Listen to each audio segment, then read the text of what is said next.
A retreat under fire.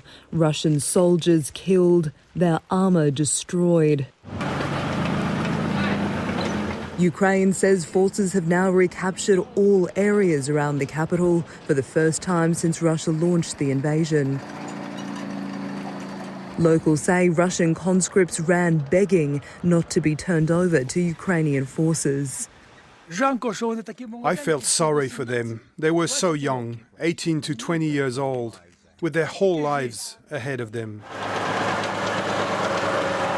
As Ukrainian troops took back the key town of Bucha, close to the capital, they found bodies lying in the streets. The mayor says 280 people had to be buried in mass graves.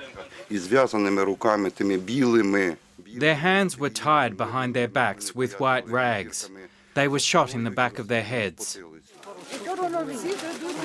Food and medicine has finally arrived here. Locals say they hadn't seen bread for 38 days. Moscow is now refocusing its offensive in the east and it's meeting resistance there. This Russian helicopter was shot down over Luhansk. Some survivors from the relentless siege of the southern city of Mariupol have managed to escape. At least 3,000 are thought to have got out in the past few days.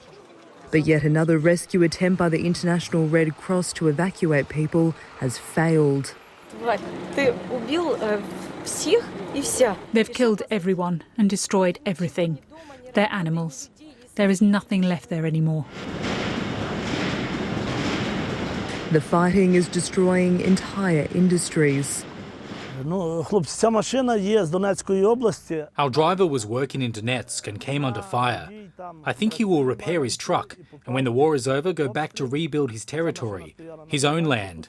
But now our drivers are here as refugees. Farmers here are hopeful they'll be able to harvest this wheat, but the UN estimates that in Ukraine between 20 to 30% of crops planted won't be harvested this upcoming season. Ukraine is one of the world's largest wheat exporters, and this lifeline of the national economy is now in jeopardy. There are shortages. We can't get supplies. Sometimes we have already paid in advance, but are still waiting for orders.